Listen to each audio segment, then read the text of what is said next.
So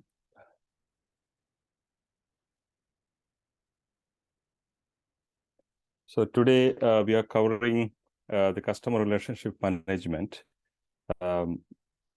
Actually, there's a lot of slides, but don't worry about that. I'll give the basics, and then if there is no time, we can cover later on, or when there is someone is not presenting.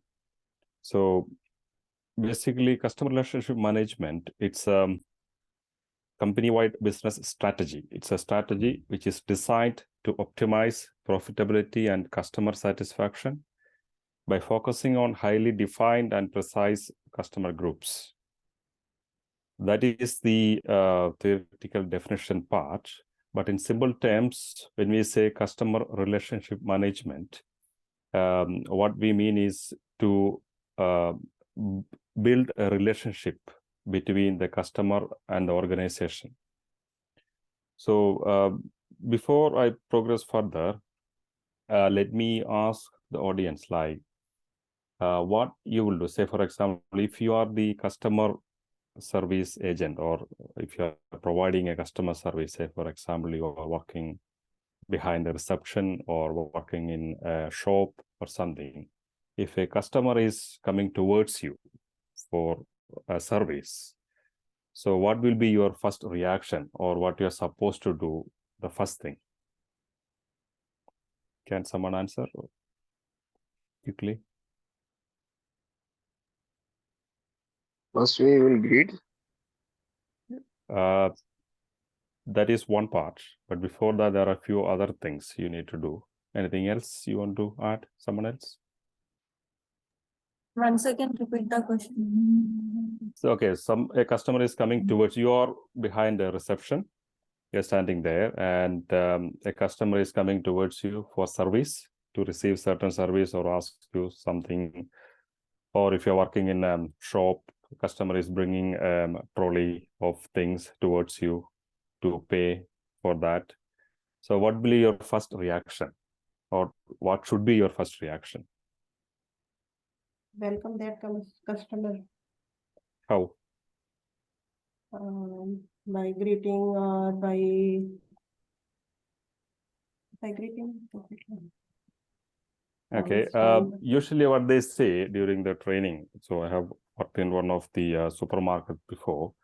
So what they say is that when a customer is coming towards you, the first thing you should do is look them in the eyes, then smile, and then say hi. So the greeting comes only the third part. So your body language is very important. And usually in here in all the most of the organizations, they have someone called a mystery customer, and they will send them in to check how we people are providing service to the customer. So they will make a note saying that we were going towards the till or to the reception, but they did not acknowledge our presence. So to acknowledge their presence, we have to acknowledge the customer's presence first. So we cannot look somewhere else and give them a service. Say, for example, I'm giving you a presentation now. If I am not looking in the camera, looking somewhere else and talking to you, you feel really bad. Even though you are receiving, you can hear or you can see me, but then that is not the way. I'm not acknowledging you. I'm not acknowledging the audience. So we have to look them in the eyes. That means we are acknowledging their presence. Then smile. That means that's a warm welcome. And then say hi. And then say, how can I help you? And once the service is over, then you can say, that's it. Anything else I can do for you? And then thank you. That's a finishing line. And then you have to send them away properly. Then you have to greet the next customer. Until then, you have to give full focus to your customer, and you're not usually not supposed to service another customer. Usually people here, they will be really annoyed, or and they will say, you see, you are serving me and not someone else at the moment. So usually these things, we don't follow this in India or anywhere else, because they will be serving multiple customers at the same time. But here we have to focus on one customer who we are serving.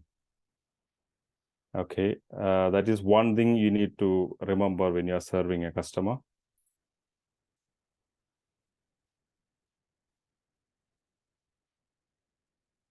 So what is the benefits of maintaining a good relationship with your customers? So when you say customers, you will have like current customers, you will have new customers, you will have like people who like occasionally come to your shop and not for not all the time. So if you have a good customer base, that means you have economic benefits like acquiring a new customer that is very expensive, because that means to acquire a new customer, say for example, you are using a particular brand of biscuit or a particular brand of cereals or a particular brand of milk or a particular brand of bread, which you buy every single day. So if you want to change them to a new brand, so that means you have to advertise, then you have to say like your customer need to understand the benefits of the products, then only they will switch over to your product. So that is very expensive. So instead of that, you should maintain your current customer base. So you should not lose your customer. That is why most of the companies, they give like loyalty points, and also occasionally they will say that, okay, since you're you're a loyal customer, so we will give you offer some benefits. And also long-time customers, they spend more money in your shop or in your company because they have confidence in you, they know you, and they will spend more money compared to a place where they are not used to. So for example, you will be spending more money in your shopping in a particular shop where you always buy, and when you travel, you prefer a lot of money because you don't know what you're buying. So happy customers refer their friends and colleagues, of course. Like if you know a particular place where you get good products, so you will be referring that particular company or product to other people. And also the order processing costs are lower for established customers. And current customers are willing to pay more for products.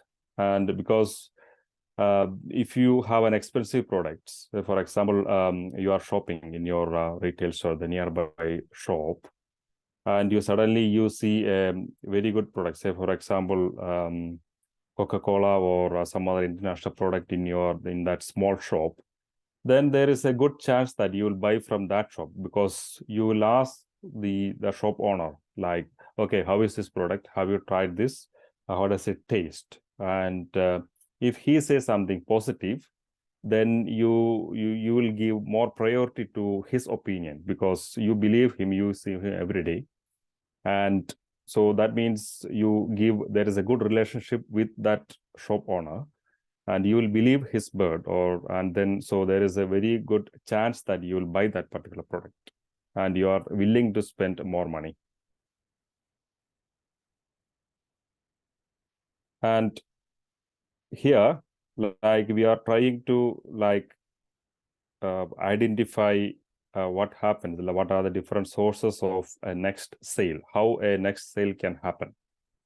So from current customers and also from new customers, those are the two different sources we can think of. From current customers, we can have two types of customers. One will be happy, the other will be very unhappy. So from a happy customer, they will pay more to buy a product, and also they will refer their friends and colleagues. And unhappy customers, they will buy from a competitor, and also they may say that, some of the friends, or especially since we have WhatsApp groups, they will say, okay, this particular shop or this particular product is not very good, we bought it, and don't waste your money. And for new customers, it is a bit difficult for us because, as I mentioned earlier, like you have to spend more money on advertisements and also to convince them that this particular product is good or shop is good. And there is a bit of time. You will take more time to build a very good relationship with a new customer.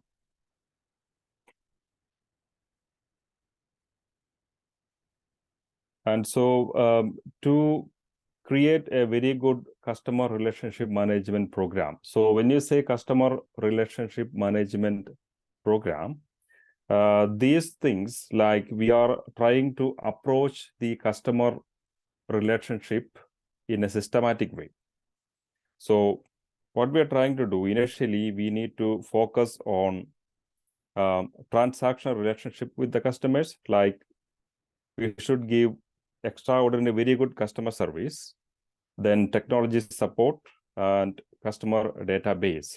Like say, for example, if there is a new bank or a new bank is starting in your town, so they will be sitting there and calling most of the, if they have a good database, they will be calling all the people and they will say that we have a very good offer now, and we are offering these kind of products and services, new cards, we have a new loan program, and you don't have to, we are not going to check a lot of things for approving these loans and all these things. And that means, so they initially need a very good customer base to, especially like the new banks. So they will approve loans without a lot of checkings or a lot of documents. But if you, of course, if you fail in your payments, then you can expect them to send people to get the money back. But they will approve the loans very quickly. That means they need a very good customer database. And second one is, first is the customer relationship with the customer. Second one is the knowledge of the customer behavior. So these are two different things. First thing, we are trying to make a very good relationship with the customer. Second thing, we are in that process, we are trying to get more knowledge of the behavior of the customer. So for example, like their decision making.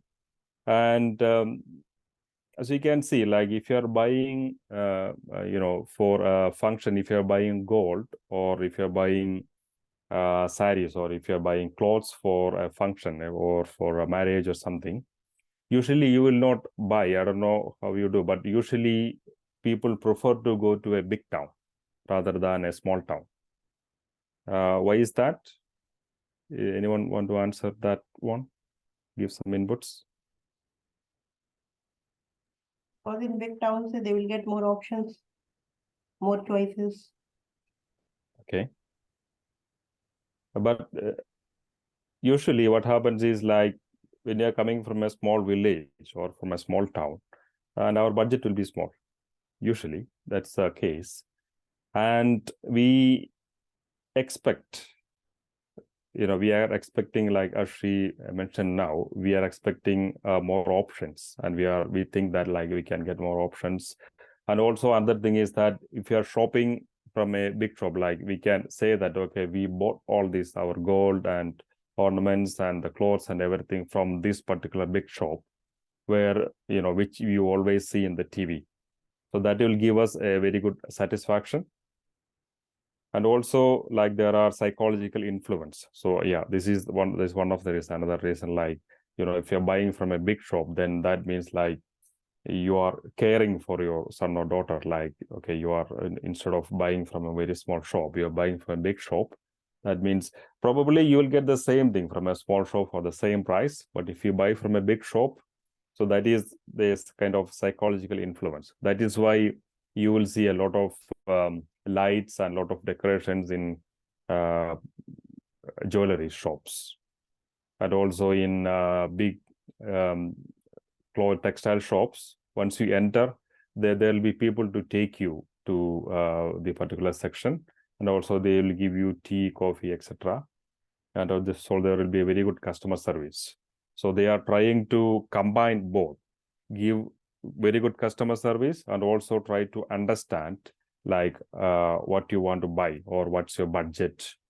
And there will be also, they will also try to put people from, they will ask you like where you're coming from also, and also if there is someone working from your area, so they will try to assign you to that particular person so that they understand your requirements, your behavior, and also your budget, also what you are looking for. And there are also sociological influence. Say, for example, if your neighbor is buying the ornaments or things from this particular, say, recently if they had a function like marriage function and they bought everything from a big town, from a big shop, definitely you are forced, or there is a lot of pressure on you to buy the materials or the ornaments or the textiles from a big town. Otherwise, you feel kind of like inferior. And also for any functions like birthday party or any party, it is unavoidable like to have like Coca-Cola or something like that because of sociological influence. So instead of giving them, even if you give them a very good water, the purest water in the world, still, it feels like you feel something is missing. So you try to give them burger, you try to give them like KFC, you try to give them Coca-Cola, even though all these things are unhealthy, still you try to give because of sociological influence and also psychological influence. So understanding customers' behavior or like influences acting upon their buying behavior is very important for a customer relationship management program. So once you understand that they are forced to buy the Coca-Cola or KFC or other things, then you can clearly like focus more on the advertisements, focusing more on the party, and also you can create programs or create a menu that is more suitable for birthday parties or for a big group. Another important thing is managing the customer satisfaction. So managing customer, acquiring, you can acquire a customer, but retaining a customer, that itself is a big job. Like you need a big relationship management program for that. So first of all, you need to provide the most basic benefits of the product or service. And that means like if you go to a government-owned bank and if you go to a private bank, then clearly you can feel the difference. So sometimes, I don't know how those banks are behaving now, but usually when you go to like State Bank, even though some of my relatives are also working there, but still I have to say that if you go to State Bank, your customer service used to be really bad. But if you call up a private bank like Axis Bank or something like that, they used to quickly respond and also call you back like whether you have got what you want. So if you made an inquiry, they used to follow up. So if you ask the same question in like State Bank or some other banks, then usually they will, they have an attitude something like why you are asking this question or why you are here at all. And so even the basic service they fail to give. So next one is offering general support service such as customer assistance. So as I mentioned just now, like giving a call back, and there are a lot of organizations are offering a callback service now. Say for example, iPhone, and if you call the Apple service and if it is busy, they say that, okay, you leave your number and we will call you back. So usually they do that within, and also they will say that like within like 15 minutes or maybe in 5 or 10 minutes, we'll be able to call you back so that we don't have to wait. So that's a very good service, I feel, because you leave your number and then you can do other things. Otherwise, usually we have to wait like 30 or 40 minutes and you get dissatisfied. So this is a very good, I feel that it's a very good program because a callback service is very good because you don't have to waste your time on waiting the call. And next one is setting up a system to, sorry, before that, like, I don't know whether you have a callback service in India. Do we have that in there? Anyone? Many places it's Yeah. there. Call back. Okay. So you Yeah. leave your number and they'll call you back Yeah. for service. So you want serving something and they'll call you back. Okay. That's very good. Okay. I don't mean like, for marketing, but for services. Say you want to know something, but if there's a big queue, and if you leave the number, will they call you back? Yes. Yeah. For service also. Okay. Okay, good. Next one is setting up a system to counteract customers' bad experience. This is very important because you see so many times in social media, like there's a lot of social media like failures, because what happens is in Twitter and also in other places, like if there is any bad experience, customers go straight to Twitter or Facebook or Instagram. They just post their experience with video, with photo, and with even with like the responses they receive from the company. So everything is live, everything is happening straight away. So companies have to be very careful to deal with all these things. So now they have a separate department, marketing. In the marketing department, so they have a separate department to deal with all the negative advertisements, all the negative publicity in social media. You can find a lot of examples, I mean, in Google, like how organizations are dealing with the customers and how they had this negative publicity they're receiving. So they have a separate department to deal with this bad experience. So it is very important to deal with bad experience. So if it is a small organization, if a customer had a bad experience, so at the very next time, in case if they visit, so it is important to deal with that bad experience and say that, are you okay, like whether you will able to resolve those issues. So even the online services, sometimes they send us email to take reviews. So reviews and also the feedbacks, that is a very good system to counteract on customers' bad experiences. The next one is delivering extraordinary services that excel in meeting customers' preferences and make the product and or service seem customized. So another thing is like the companies and organizations, they are providing a service that is a general service they are providing to a customer base. But individual customers, sometimes they may have separate requirements.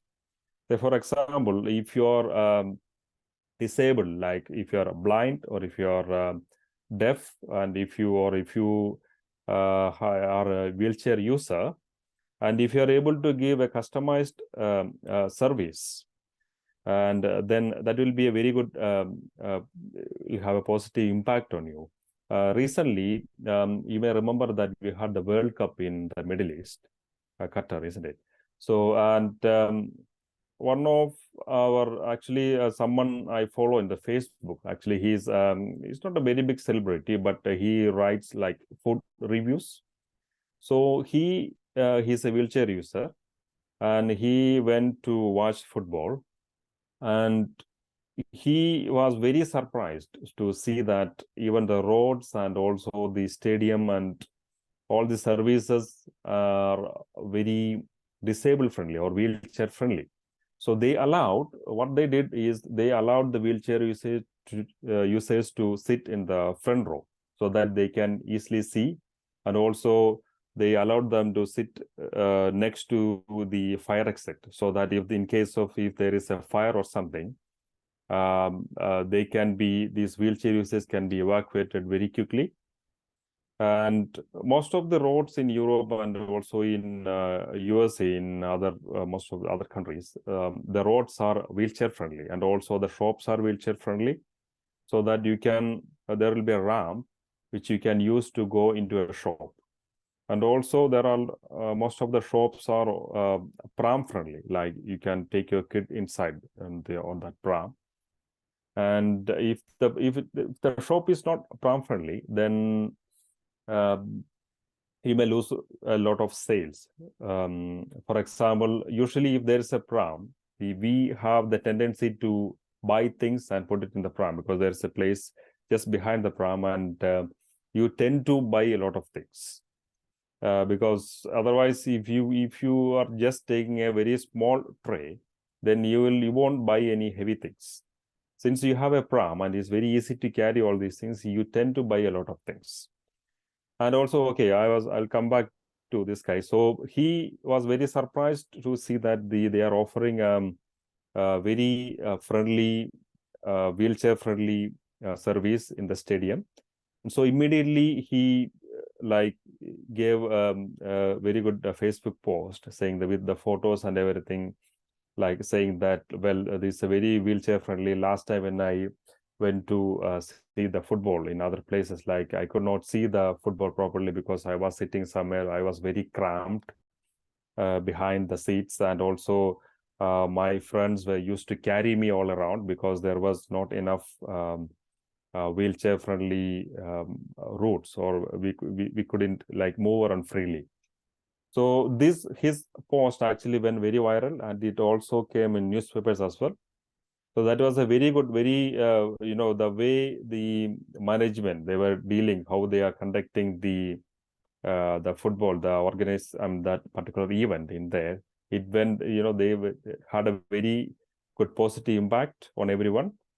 And so that means if the country is able to conduct those kind of events, then, without any complaints, then the next time, they can even get the Olympics next time probably, because these kind of things go a long way. So when so that shows that they are even giving a lot of care for even minute details, like, considering the wheelchair usage. And also in most of the banks, they have something called a loop. I mean, for people who are deaf, they use a machine, certain thing. So if they make it into a T loop or something, so they can hear what the other person is talking from the other end. And also for blind people, also most of the companies are offering special services to them. So these are customized services for your customer base. There are a lot of, considering the number of blind people or wheelchair users or other disabled people.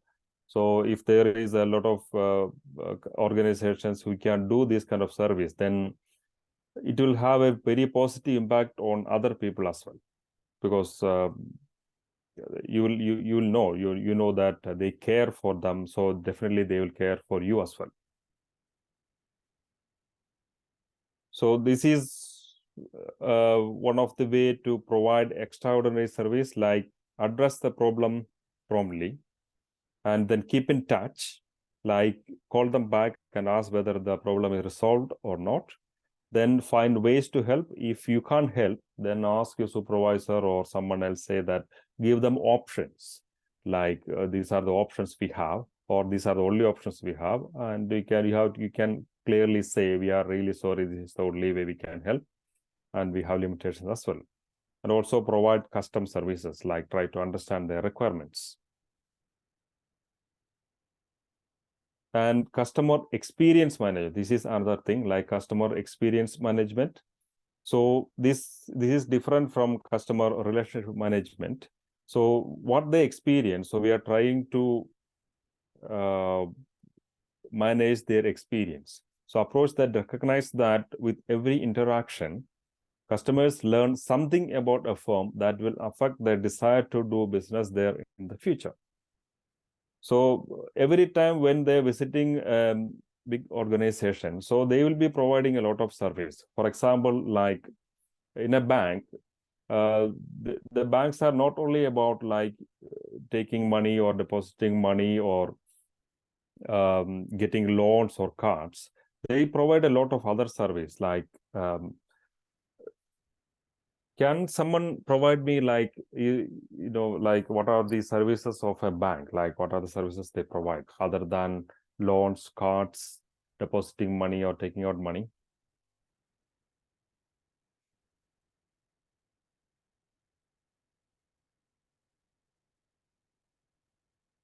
What are the other services a bank provides? Anyone?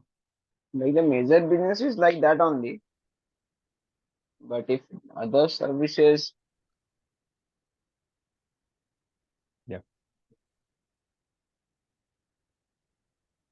What about like insurance? yeah, They provide insurance. Like what about like stock trading? yeah, earlier these things were provided by the third party things. Now the banks are also involved in this. Yeah, it was actually not that, but like for example, like I Yeah, there were used other financial institutes. They were handling these yes, things, like they were introducing these things. Now bank also acquire the same thing, and they are also doing. yes, and also is there anything else like the banks provide like they provide, of course, it's a loan, but still a mortgage is a different service. Customer, I mean, Yeah. product loans are there, like mortgages are there, housing loans, and they are also they provide services in the stock sector as well. I mean, in the financial sector, like they provide, they have like business to business service as well. And in the financial sector, in the trading sector, actually you can even, I think, buy gold through a bank. I think so. Yeah, the digital gold, sovereign gold, and all. Yes, exactly. Yeah, exactly. Yeah. And also you can buy the stocks and you can keep it with the bank, I mean, in the locker. And also there is a scheme where if you have all this on top of this, since you are holding these stocks for a long time, based on that stocks, your shares, the holding of shares, you can get a loan from the bank, but it is slightly difficult, but still that service is there. Say, Yeah, for example, you are holding shares of a particular company, a good company, Reliance, or like there are criteria for that, not some very small companies. If you are holding shares of like L&T or Reliance or Tata for 50 or 100, 50 lakhs or something, definitely you can get a loan as giving that as a guarantee, that shares as a guarantee. And I don't know more details about that, but still that scheme is there. So you should be able to give. That is why once you visit a bank or other places, they try to give you leaflets, and also they try to ask you, like sometimes customer service people will be asking you like, okay, we have some insurance products, so are you interested or not? And also having a positive experience with the business becomes part of firm's value equation. So all the time, try to give a positive experience when they visit your organization. Because recently I'm banking with Lloyd's, and my wife is banking with Barclays. So I went to my bank, and I was not very happy with them. So when we took a mortgage, so we went with Barclays.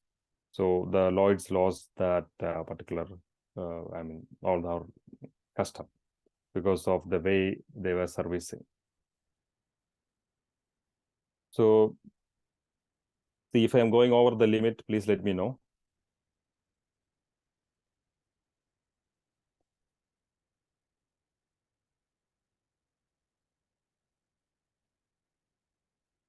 Evaluating a firm's customer service health.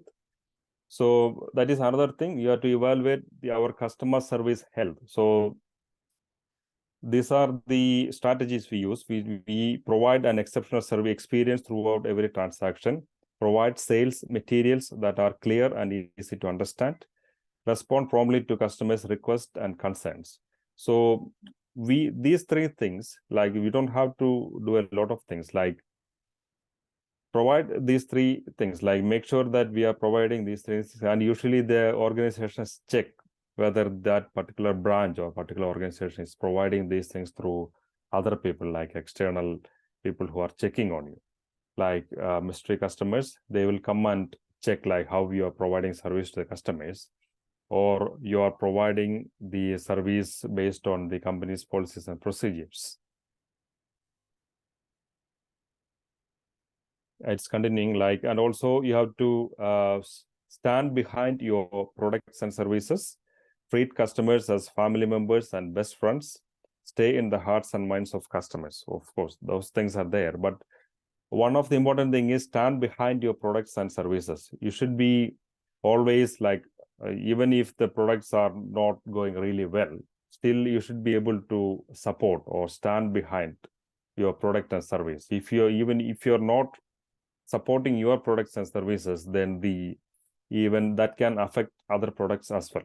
That is the main reason. Even if that product is not very good, still support the product and say that, well, maybe the other products are good, but still our products have, these are the benefits of our products. Because if you're not standing behind our product, it can affect the performance of our other good products and services as well. So dissatisfaction, dealing with dissatisfaction itself is a big area. And this is the way, this is one of the particular way we can deal with that. So if there is a dissatisfaction occurs, there are a lot of consequences to that. Like they can take a legal action against the business. Because, so for example, they can claim compensation for a bad product or a product that fails. Or they can privately complain to the business. And they can stop buying product or service. They may not complain, but they may stop buying things altogether. Or they may not take any action at all. And also, like, if they're taking legal action, they can complain directly to the government agencies. And if they're complaining to the business, they can claim compensation. They can request for a compensation from the business. And also, if they stop buying products, the consequence is like they may warn the friends about the product or service and also post complaint online or in the social media. So we have to understand like what is the consequence if there is a dissatisfaction occurs, and we should stop that before all these things happen.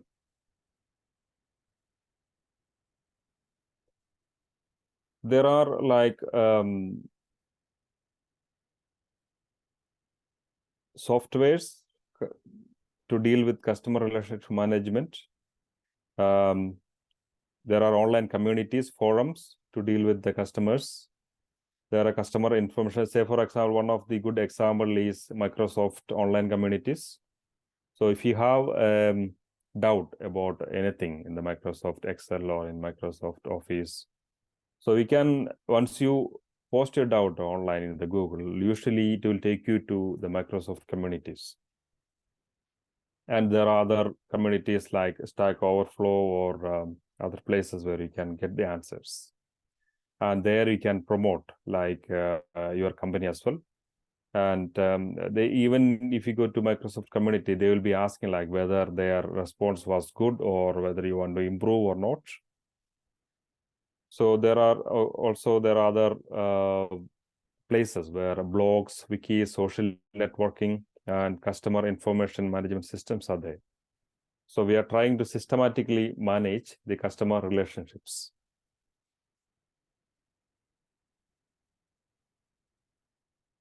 So these are some of the customer relationship management packages. Definitely some of you may be aware of Salesforce, and it's quite popular. And it's one of the area where I think for the most of the database jobs as well, sometimes they ask, are you familiar with Salesforce? Because the database management itself is most of the time it's dealing directly with customer relationship management. So both are really related. So it is good to know these softwares as well, like how it works or what it is, and how these softwares are dealing with customer data. Because these people or these softwares, it collects the data from the customer, and that is the place where we get the data and then we do data analysis or database management. So it is important to at least understand the softwares and know what they are doing or how they are collecting data and what is the different features of the softwares.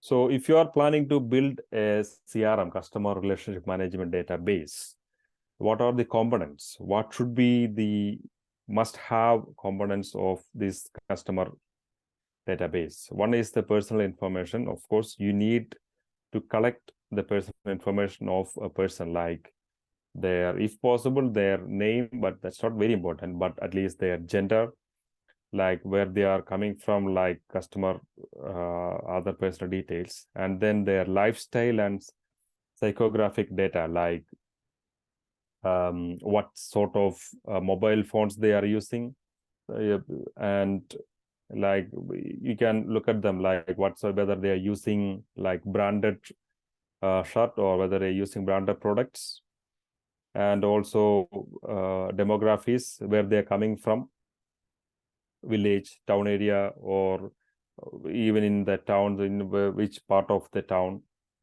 and internet information, which internet they are using, do they have unlimited internet, because that's also important, whether the kind of internet they are using. Say, for example, if you have a very limited internet with you, then you won't be running a lot of videos in your mobile phone. So if there is a lot of, most of the advertisements or the promotions are focused more on the videos, then it is very difficult to reach these people. So, but fortunately, these days we have a lot of unlimited internet, and most people are now very ready to open like videos that's like 1 minute or 2 minutes. So there is a lot of demand for that as well. And then transaction data, like how they are, and also profile of past responses. Transaction data means like what sort of, how did you pay, made the payment. If you are drinking a tea, and how did you make the payment, whether if it is a Google payment, or which mobile you are using to pay that. And your internet information also includes like your IP address.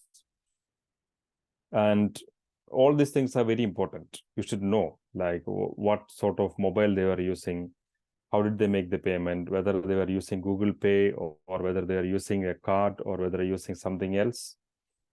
Profile of past response as well, and also the complaints, whether this particular customer is ready to make a lot of complaint in case if they are not satisfied, or don't they make any complaints at all. If a customer is making a lot of complaint, that means you have to be very careful with them, because they will be directly going to authorities or to the higher authorities to make the complaints if they are not satisfied. So these are the main components to make at least a basic CRM database.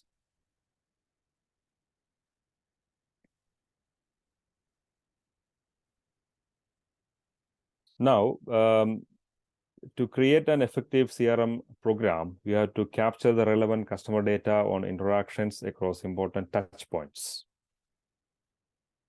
So can you tell me, like someone tell me, like what are touch points?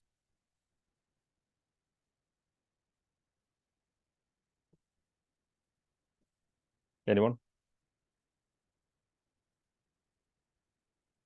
Relevant customer data on interactions across important touch points.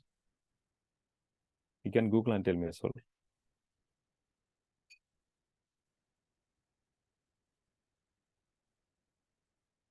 Anyone?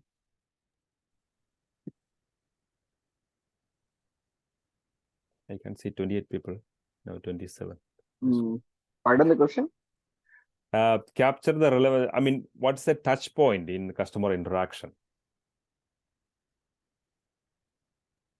These are customer awareness, consideration, decision, action, and customer loyalty.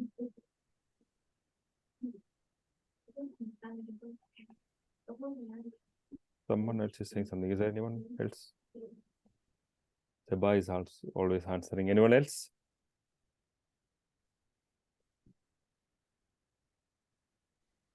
Needs of customer. Yeah, customer touch points. So when an organization make a contact with a customer, say for example, when you say a contact, when we make a sale, we are making a contact. When our advertisement is reaching them, we are making a contact. So those contact points are called like touch points. So we are trying to see, if you're making a promotion, that's a touch point. So we are trying to contact the customer. So when they are coming to us for a promotion, or if you are reaching to them with a promotion, try to collect as much as you can from them, to interact with them. So those are touch points. So whenever you're making a contact with your customer, that's a touch point. And also analyze those data to better understand the customers and use those insights to improve relationship with customers. So during the survey, since they are not formally doing a shopping or something, they will be more open to, give the complaints, or, if there is like a promotion is going on, and especially those people, when they're talking to you, will be, if there is a complaint, definitely you'll be telling you like what kind of service you are providing. We went to your branch and the service we received. So those insights can be used to improve your service. And if you're asking and you don't have time to ask these questions when you're giving a service inside a branch, especially in a bank, because there'll be a big queue behind them. And this is one of the important thing in CRM. So how to use the CRM database. So customer segmentation is one of the most important thing. Like you have to segment your customer based on homogeneous groups. That classification you have to make based on the customer requirement or customer group. And another important principle in CRM is like 80% of your sales is coming from 20% of your customers. So that means your loyal customers, you cannot really afford to lose your loyal customers. So we used to have a lot of loyalty cards here. But unfortunately, like after some time, what happened is like they started, reducing the benefits to us, to the customers. So most people were not bothered to use the loyalty cards. So what they did, so they want our data. So what they're doing is like, okay, you can get this particular offer only if you're using our loyalty card. Actually, that's not very good thing, but so we are forced to use our loyalty card so that they want to get our behavior, our shopping behavior. And also the recency frequency monetary analysis, the analysis that reveals customers most likely to buy from a firm in the future because they have made purchases recently. This is a bit of advanced level analysis. Like if you already bought something, or if you are a loyal customer of a particular brand, and if you're planning to buy an insurance, most of the time, for some reason, the insurance products, we are buying it from some other place, even though the same product is available in the bank, and we are buying it from some other place because our insurance agent, because usually they have a very good relationship with us. Maybe they are our neighbor, or we know them personally, and they are giving us good advice, and also they are giving us good service. So we buy from them, even though the same product is available in the bank. We are not buying from there. So we have to address these things. So if we have a good loyal customer, and if they are planning to buy an insurance, we expect them to buy from our bank. But if they're buying from some other place, we really have to investigate why they are doing so and how we can retain those customers. Then customer lifetime value, the total profit that is expected from all the future sales to a long-term customer. So that is why most of the new gen banks, and they give more importance to the young generation. So earlier, the salary, the way the salaries we received was like, if you're young, you get very small salary. You start small, you start on the basics. And once you age, like once you reach like 45 or 50, you reach your highest in your profession, and you get the highest salary. So they used to give a lot of importance to the people who are like in that age group. Suddenly everything changed once the globalization happened. Now the youngsters are getting very good salary. So the banks and everyone, they changed the way they are advertising and their target groups, the audience, changed. So they have to change the way they are advertising. They have to change the way their products are customized, and they have to change the way they are dealing with the customer, and also they have to change the customer relationship management systems, because the customers, the way the customers behavior is changing, and the youngsters are able to take more independent decisions now. They don't even have to ask their parents before buying an insurance product or before opening a bank account. But that was not the case like maybe 20 years back. I don't know what's the case now, but I think most of the youngsters, they don't have to ask anyone before opening a bank account now, and they take their own decision. And also they, even for investments, big investments, they are taking a decision on their own, and they have money, and they have Google, and they ask their friends or they Google it, and they make their own decisions. Then important thing is, are you bored at the moment? Can I continue? Yeah, sure, we're listening, bro. Yeah, you can finish that. You can finish.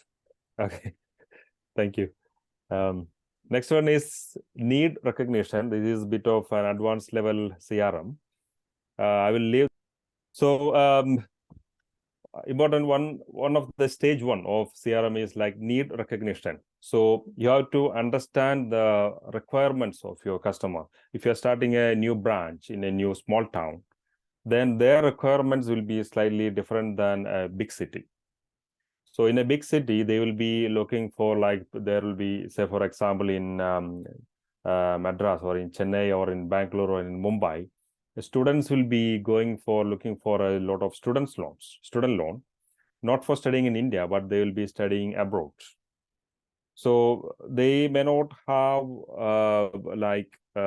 something to pledge as well to get the student loan, but they will be looking for a big student loan. So the students in small towns, they will be looking for student loans to study in India. So they may require only small student loans. And also sometimes they may have things to pledge as well, like gold or land as well. So the requirements are slightly different for the same audience. So you have a student group, that is your customer, but the students in a big town and the students in the small towns, they have different requirements. So it is important to understand the needs of your customers, or your audience, based on the demographics. So here what we are doing is, you have a same database, you have students, but the demographics are different. Your students in the big cities, students in the villages or in the small towns, but the needs are totally different. So based on that, you have to make your products. Considering the volume, you can get more volume, more business from students in small towns, because there's more small towns in India compared to big cities. So, but the amount will be small. So you have to optimize your products, but you will get more customers if you address the needs of small town students. So the need recognition is very important. The customer must recognize the need before purchasing behavior can begin. Consumer must recognize the need. So if you are entering a shop and you are seeing a new product, and then sometimes you buy that product even though you don't have a need. That is called an impulsive buying. You are say for example, you are standing in a queue and you have a couple of more customers in front of you, and trying to make the payment, and then you suddenly see a chocolate, and then you'll have an impulse to suddenly eat a chocolate even though you don't want to buy it. You didn't have a plan. That is called, but then you are buying a chocolate. That is called impulsive buying.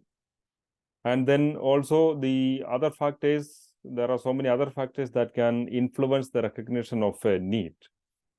And also one of the important thing is marketing strategy. Even if your products are very good, really good, and even the kids, so they really ask for cereals or things that they see in the TV. And also they ask for chocolates. They are not going to ask for a healthy chocolate. they are going to ask for a chocolate which will give them some sort of small toys, especially that chocolate egg, which they open, and there's a surprise egg, and there is, if you open it, you'll get a small toy which you can assemble easily, and they are satisfied. They don't even, sometimes, most of the time, they don't even eat that chocolate. So they just only want that toy, and it's very expensive comparatively. There are so many other chocolates are there, which is healthy, organic, and etc., but still they don't want to buy that. So they are buying it just for the sake of that particular toy.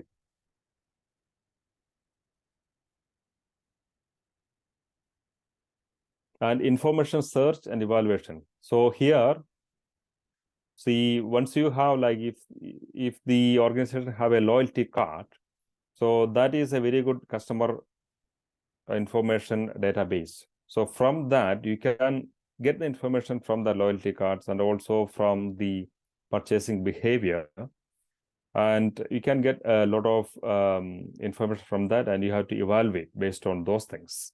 And then you have to decide, like, which products can go well in the future, or if there is a season is coming up, which products can go really well. For example, like ice creams. In summertime, ice creams go really well. And also during events or even during the festivals, the ice creams and those kind of products can go really well. So you have to stock up if there is going to be a festival. You know, you have these advanced knowledge of festivals, and also you in advance, you know that summer is going to come. So you have to stock up on new brands of ice creams, or whatever the ice cream brands are coming in the TV, and we have to stock up on those things to make a very good sale.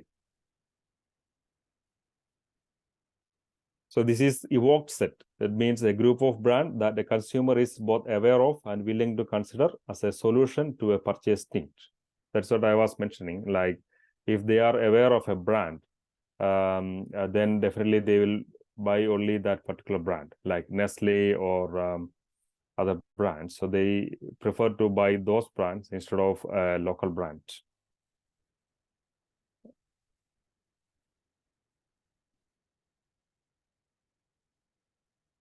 So this is purchase decision. This is the final stage where they make the decision.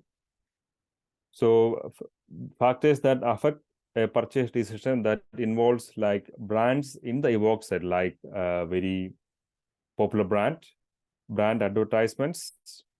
And say, for example, even without much advertisement, and for example, like Tata, they pretty much sell everything from salt to steel.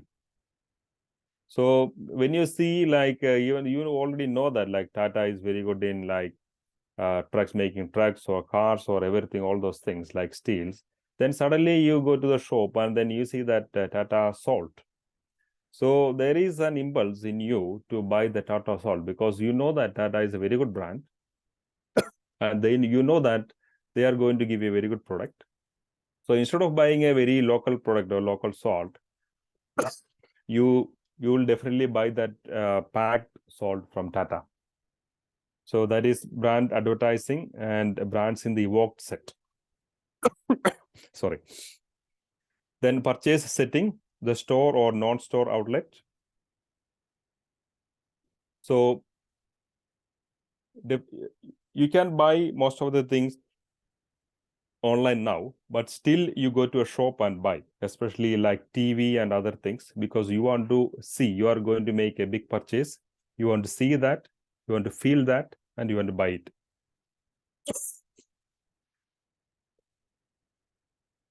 One second.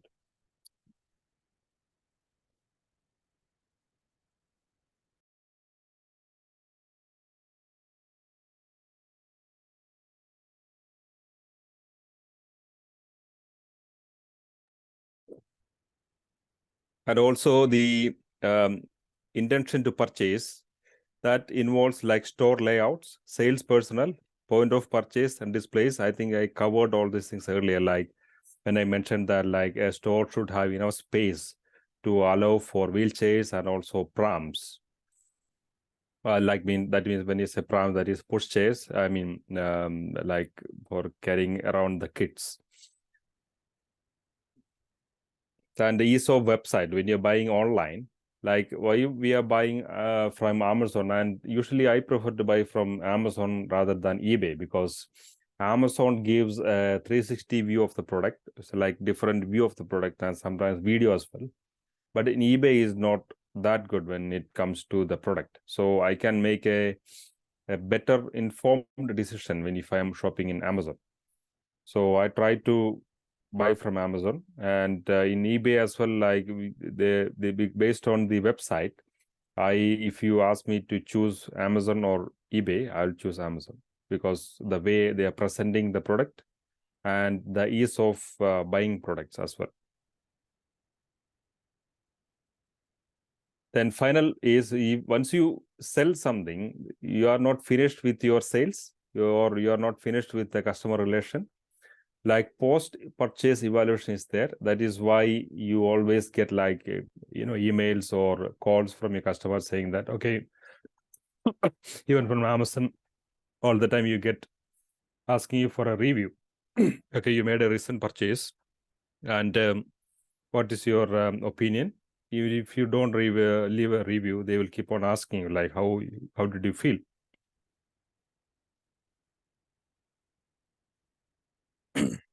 This is contains the final one, like if there is a post purchase and if there is small complaint, and if you call back the shop, and if there is a good salesperson, if they're an experienced one, can answer your question. Say, for example, after buying a TV, most of the time, if it's a new TV, you will not be able, you don't know the functions of that.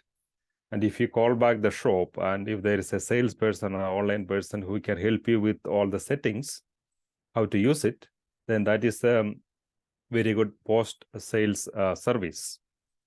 And especially another thing is guarantees and trial periods, and also like when you call back, and if the salesperson can ask you like whether you have completed the guarantee card, and also like they can inform you that like your trial period ends in 1 year or probably in 30 days, or before that you have to return it if you want. Those kind of things, if you inform them, that's a very good customer service. And also customer follow-ups, probably maybe after 6 months or 1 year. This is one of the, you can use it as a reason to call them up and say that how that particular product is working, whether it is, are you satisfied with that product? And also you can tell them, when you make that call, tell them, okay, you purchased this TV, and now we have a very good promotion going on for mixie or other things, food processors, or other things are going on. We just want to let you know this as well. So you can, even though you wanted to do a customer service, but along with that, you can do some marketing as well. So that is a post-purchase evaluation is a very good place to do a bit of marketing to a customer. So, and also final thing is confirming the information from other users. Like if customer says that this particular product is very good, or if it is bad, so out of 100 customers, only one customer is saying that one is bad, then that is a one-off complaint. So if there is, out of 100 customers, if 10 customers are saying this product is not working well, or we found it very difficult to assemble it, or we found it very difficult to use it, then that means that is like nearly 10%. That 10 persons can complain or convey that message to another like 20 persons. So that means that's going to be like nearly 30 people are going to be dissatisfied with the product. So that is a really very bad situation. So you have to deal with that. So if there is at least 10%, around 10% of people are complaining, then you have to really deal with that complaint, because that 10% will suddenly, it will build up very soon, and that will become a very big complaint. And also suddenly other people also seeing these complaints may think that something is wrong with their product, even if nothing is wrong. After seeing all these complaints, they may suddenly think that, okay, what I bought is very inferior, and I'm not going to buy again from this particular company. So this is a model, simplified model of customer behavior, customers as decision makers. Like first one is, we discussed that earlier a bit, psychological influence, needs, perceptions, motivations, and attitudes. Then second one is sociological influence, culture, social class, reference groups, and opinion leaders. Are you aware of like opinion leaders? Anyone who is an opinion leader? Can you give me an example of an opinion leader?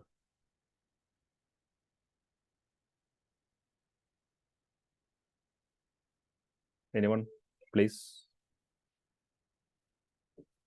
Are you all on mute? No idea. Opinion leader. Be other, if you go to a forum, if I want to make a review, if I want to buy, find out whether a particular product is good or not, I usually go to forums, like Mums forums are there, and other the forums are there. There they will give, the customers will give their opinions, like, okay, this particular product is like this, and there will be other people, like here, there is one particular person who is part of the Daily Mail newspaper. So he gives advice on the energy deals and etc., all those things. So people are looking up to him to receive a proper, honest opinion. So if you're looking up on someone to get a proper, honest opinion, they are opinion leaders. They can be in our community, they can be in a state, they can be in an online community or anywhere. But if you're looking up to someone to receive an opinion on a product or service, they are opinion leaders. So they can influence our purchase decisions. So and understanding psychological influence, we have covered all these things again earlier. So like starting point of all behaviors, like need category. So first of all is basic needs, like milk, bread, etc. is basic needs. Then physiological needs, social needs, psychological and spiritual needs as well. And any customers like are seldom completely or permanently satisfied. And all these things function together, desire for a status clothing. Like, for example, if you are stitching your shirt, but there is a desire to buy a branded one, like very good brand one, even though you cannot afford it, but still there is a desire to get a branded, very good brand one by thing. It is always there. And also, like, consumers may purchase the same product to satisfy different needs, like internet access.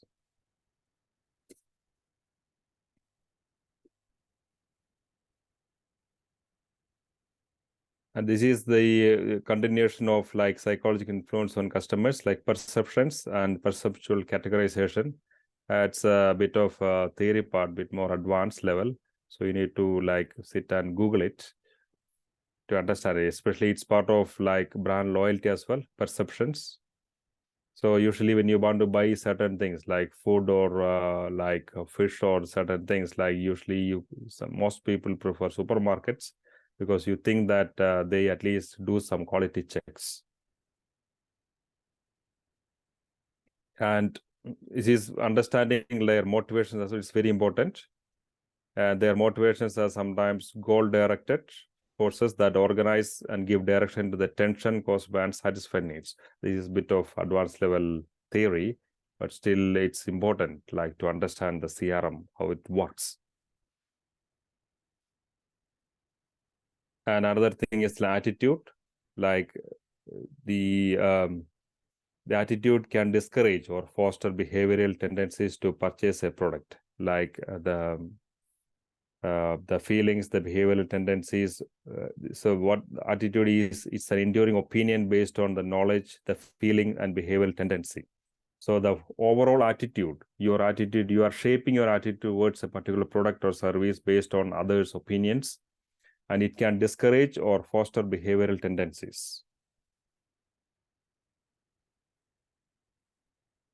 And these are the main influence on customers, like culture, social class, opinion leaders, or reference groups. They all influence before you buy a particular product. So it is important to target all these groups before you shape your promotions or marketing strategies. And this is the final part. So these are the key terms we covered in this presentation. And all these key terms, if you Google it, you will get a very detailed information in there. And this should cover pretty much the CRM area, I hope.